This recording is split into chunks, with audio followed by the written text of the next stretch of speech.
Good morning. Good morning, Facebook, YouTube, Clubhouse. Welcome to this week's Amazon FBA News and Opinion, or what is also known as Coffee with Chris, live from sunny Central Florida. Glad to have everybody in today. Hope that you guys are all having a great week.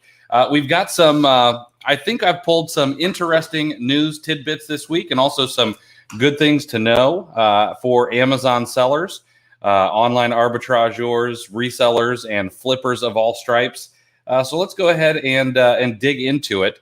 Now, I will say, if you have any questions, please don't hesitate to ask them. Pop them in the comments. We'll get to them at the end of all of the news. And for those of you who might be on the Facebook or the YouTube, please do me a solid and smash the like button for the respective algorithms. It helps more than you know, and I appreciate it very, very much. For those of you over on Clubhouse, we will be doing a little, couple of minutes hanging out afterwards to make sure if you guys have questions, we can get to those as well. So let's go ahead and dig in, everybody.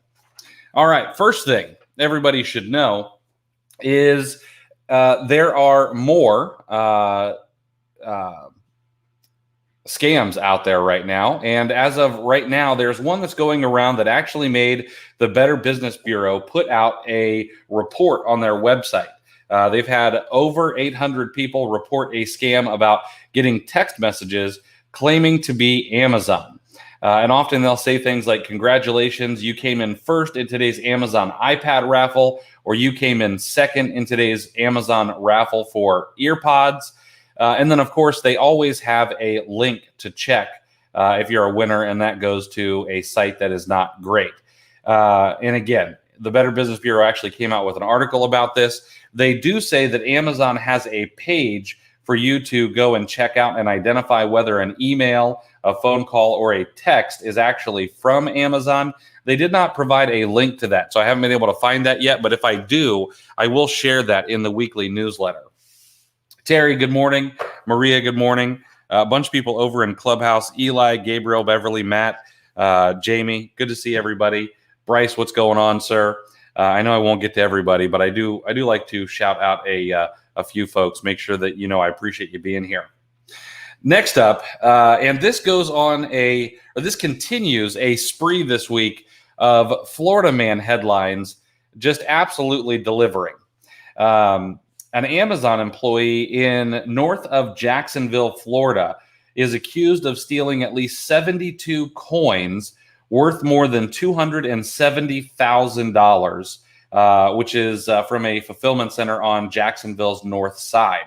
According to the warrant, there were 24 incidents in which coins worth more than $127,000 were stolen. The warrant goes on to say that the thefts caught on surveillance video occurred between January 27 and February 27. Now, in addition to this, there were incidents reported between September and January tied specifically to this gentleman's credentials that totaled another $143,000, but were not caught on camera. Absolutely crazy. This guy must have intestinal fortitude, because I don't think I'd have the guts to go stealing when I would imagine it's pretty much a surveillance state inside of an Amazon fulfillment center. They have arrested the guy, and I would imagine that he will come to justice. Next up, there is a new program at Amazon. This one is specifically for brand owners and maybe those who might manage brands. But there's now a product documents program, which is going to allow brand owners to upload product documents like installation manuals, compatibility guides, and troubleshooting guides so that they will be available to customers on the product detail pages. Amazon thinks that customers will benefit from this content pre-purchase to help make shopping decisions and post-purchase to make the most of the products that they buy. Of course, Amazon says that this may reduce customer service calls and product returns, as well as increase customer satisfaction via this program that is free and open to all brand owners. And if you are a brand owner, you can visit the Manage Product Documents today to get that started in your own account. So you may want to take a look at that if you are managing brands. should be helpful. I would imagine that would make it a lot easier, because I know that I personally do not go in and keep manuals and things like that. I'll just go after the product. So it would be helpful to be able to go back to the product detail page and be able to pull that kind of information. Next up, and I don't think everybody will see this as good news, but I did find it interesting. Amazon has topped 6 million third-party sellers. Marketplace Pulse says that there are over 6 million third-party sellers on the Amazon Marketplace, and more than half, a matter of fact, 51% of them, to be exact, sell on Amazon in North America. Now, according to Marketplace Pulse, there are nearly 10 million seller accounts across Amazon's 19 global marketplaces, but many of those are businesses that sell on multiple marketplaces, especially in Europe. So some of those are not unique. The 10 million accounts are not unique. 6 million is actually the number of unique seller accounts that they believe exist. Now, Amazon is adding 700,000 to 800,000 new sellers every year when accounting for duplicate seller accounts. You may remember before, the number that has been reported in the past is somewhere between 1.2 and 2 million new seller accounts. But again, they break that down with the number of duplicate seller accounts. Now, the number has not accelerated, but Amazon is still adding over 2,000 new sellers a day. We also need to remember that not all of those sellers are ever going to sell anything, and they might just be signing up. Amazon in North America, which includes the US, Canada, and Mexico, is the largest marketplace with over 3 million sellers. However, it has also been operating the longest and is growing at the slowest pace. North American marketplace represents currently 51% of all sellers, but next year they think that will shrink to less than 50% of all sellers. And there's a nice graph, which I'm going to link this in 5 Things Friday, but there's a nice graph that shows the number of sellers in each of the largest marketplaces. Europe has 25% share of the number of sellers on the platform. India and Japan are tied at 11% share of sellers. And then the Middle East, Australia, and Brazil all have 1% of the sellers on Amazon. Excuse me. Now, here is something else that is very interesting. Out of the 6 million sellers, among them, the number of sellers that had enough activity on the platform to get at least one feedback review in a year is only 1 million. Furthermore, because the marketplace's power law, the top sellers generate more sales than the rest. Very interesting article. Definitely want to read that when it comes out. Next up, we've got some important dates. Now, we've gone over these in the past and talked about these, but I figured a little reminder would not hurt. But there are, I think 5 important dates coming up between now and July. The first one is April the 5th. Carrier names are going to be required, where you're going to be required to provide the carrier name when you confirm shipments via bulk feeds, APIs, or integrators. And that includes USPS, UPS, FedEx. So if you're using something like Pirate Ship or ShipStation or anything outside of shipping with Amazon, you're going to be required to share those carrier names, and Amazon is going to start verifying them before you ship out. And that comes to May 3rd when shipment confirmation changes happen. Amazon is going to validate tracking details, including the carrier name and tracking ID for all seller-fulfilled orders, and show warnings for invalid tracking details. So that starts on May 3rd. I personally believe that those 2 things are really meant to kind of weed out drop shippers, but we'll see what happens. May 31st, there's an extended disbursement reserve period. Sellers who continue to use a bank account from a non-participating PSP after this date will be subject to an extended disbursement reserve period of up to 21 days after the latest estimated delivery date. Now, remember, For most of you who are selling in the U.S., have a U.S. bank account, things like that, you're not really going to need to worry about it.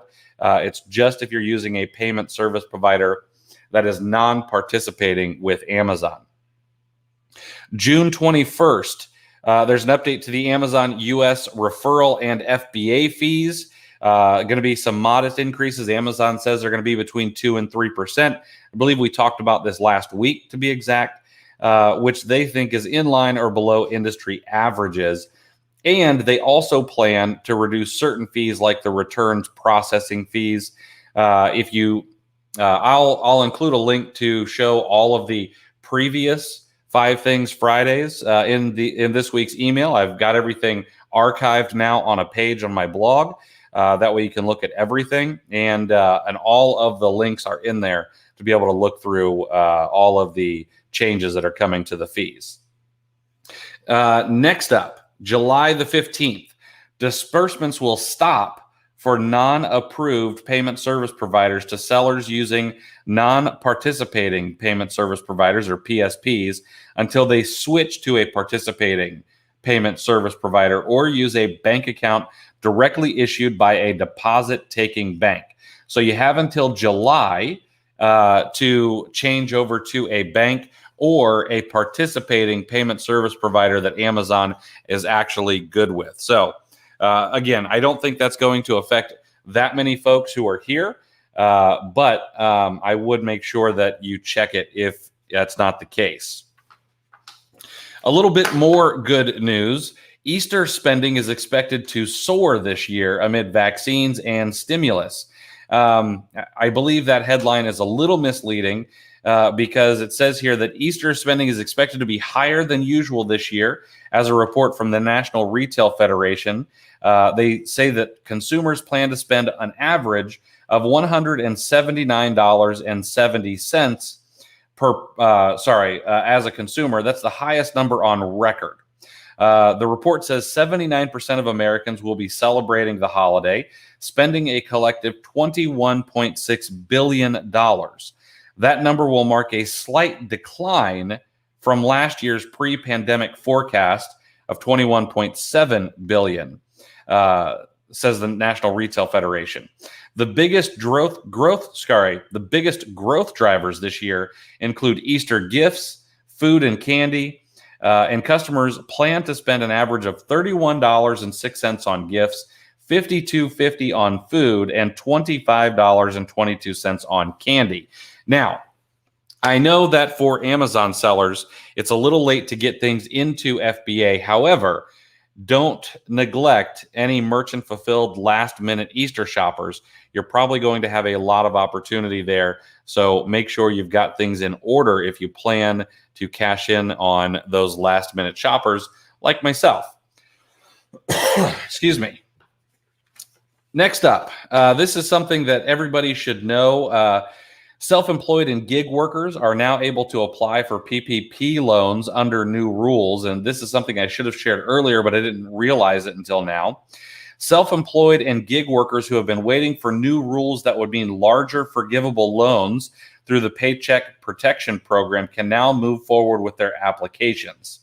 The Small Business Administration is ready to accept and process updated PPP applications from sole proprietors looking to take advantage of a new loan calculation.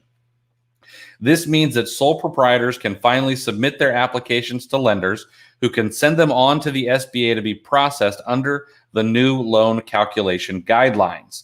The updated applications for self-employed workers and sole proprietors who file IRS Form 1040 Schedule C now ask for the total amount of gross income on your tax form. Previously, Schedule C filers applying for PPP loans were asked to give the SBA their net profit.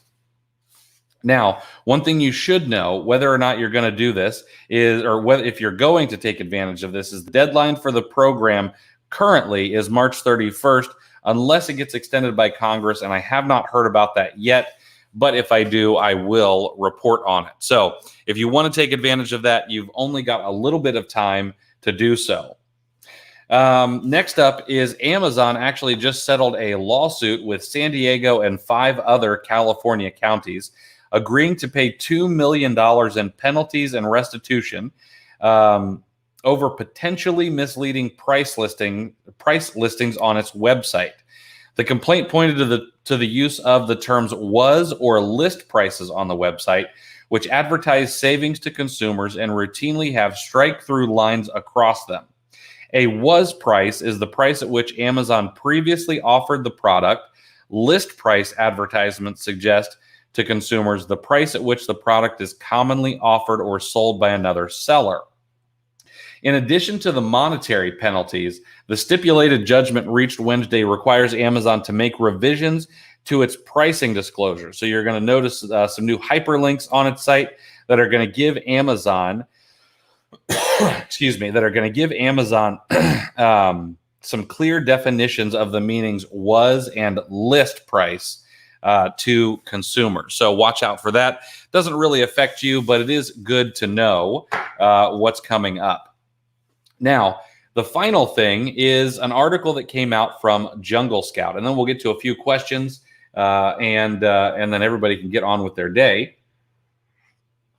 But Jungle Scout came out with an interesting article called "TikTok Made Me Buy It." And for any boomers out there who aren't sure what TikTok is, it is a short-form video platform. It's got about 50 million users daily here in the United States.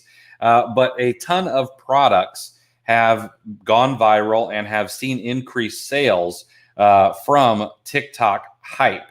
And I want to point out a couple of examples that Jungle Scout has here, as well as some data on them. And then I'll talk about why I think this is important, even for people who may not be doing private label. So the first one, and maybe the most widely known, is something called what is commonly called the TikTok leggings, or the brand is A Agraste leggings. They sell on Amazon for about $28.80, and the impact from TikTok videos is a 4,279% sales increase and a 275% price increase. And I'm sure that if you are on TikTok, you've probably seen these TikTok leggings. I know that on the For You page, I have seen them on several occasions from different people. Next up was a shower head. That one wasn't so interesting, but there were a couple of others on here. Deli Jelly Fruit Jelly sells on Amazon for about $16. It saw a 1,758% sales increase. The price remained flat. And of course, there are a ton of cooking videos and things like that. Let's see another one. Glow-in-the-dark ceiling balls for $11.94. This one was interesting to me because it had almost a 6,000% sales increase and a 67% price increase for these glow-in-the-dark sticky balls that you could throw at your ceiling or wall or anything like that. Silly, stupid little product that just went absolutely nuts. Next up is a brand name that a lot of people will know. It's e.l.f. Hydrating Camo Concealer. The TikTok impact was 5,908% sales increase, but the price did remain flat at $6. I would imagine that one may be sold by the brand or by Amazon. Now, there were several others, of course. If you are going to take advantage of TikTok, if you have bundles, or if you're doing, whether it's online arbitrage or retail arbitrage bundles, if you've got some, what we call poor man private label, if you have wholesale bundles, or if you're managing a wholesale product, TikTok could really, really help. And it would be easy to get influencers on the platform to do an ad. And I would imagine that for a lot of folks, it would probably be fairly inexpensive since the platform is so new. And because the way the algorithm works, it's very likely and very easy to get video views currently. Of course, that will change as time goes on and the cream will rise to the top. But you want to make sure that if you are going to do something like this for one of your own products, that it is a good product. People actually do like it, because there were some things like witch hazel toner and makeup remover and a few other things where the reviews were not so great, and there actually were sales decreases. So Dr. Thayer's witch hazel toner actually saw an 80% sales decrease and a 30% price decrease after some negative reviews. And then there were a few other examples as well. That's going to be in the newsletter this week. It is very, very interesting. I thought it was a great article by the folks over at Jungle Scout. Excuse me. Sorry about that cough. All right. Next up, some questions, and then you guys can get on a. So let me see here. We've got a few from YouTube and the Facebook.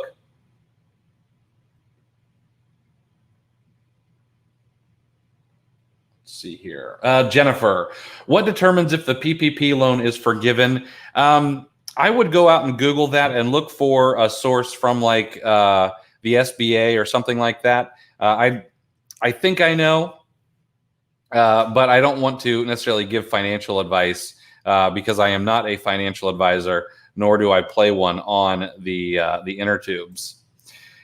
Steve, boomers know what TikTok is. Yes, I know. I kid. Got to use a little bit of the slang. Let's see here.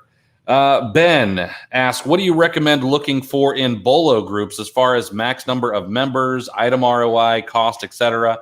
If you're going to be in a BOLO group, I would suggest, excuse me, that it's a smaller group. I think that BOLO groups work better as organic masterminds and grabbing 10 or maybe 15 people who are like-minded that you've networked with and that will agree to certain rules for BOLO groups rather than necessarily being in a paid BOLO group.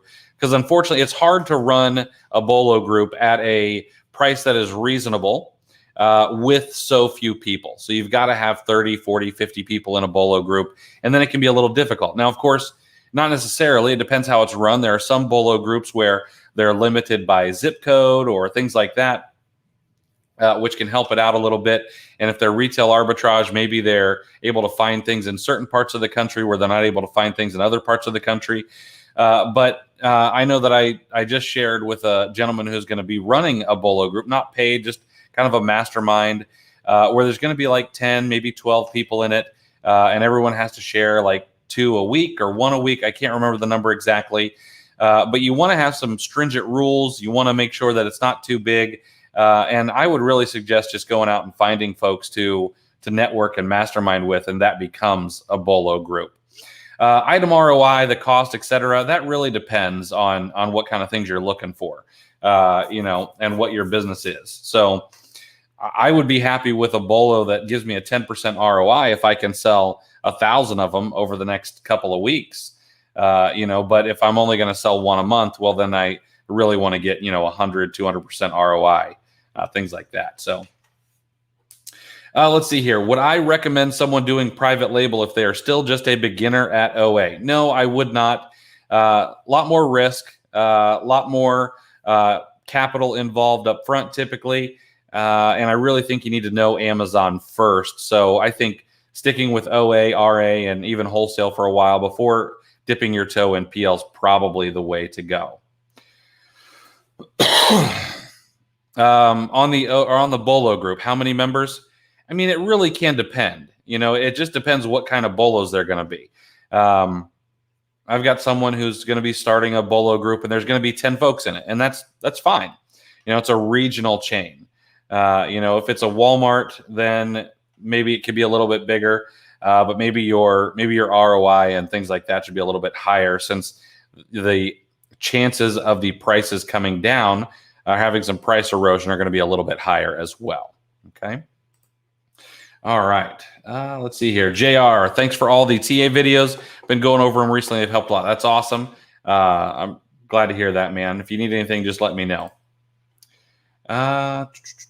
Maria, thank you. Thank you for being here. I appreciate you. All right. We're going to wrap it up there, guys. I think that is it. Clubhouse, if you're here, if you want to come up on stage, please raise your hand. Would love to chat for a couple of minutes. Before we head out, have a great week, everybody. Stay safe.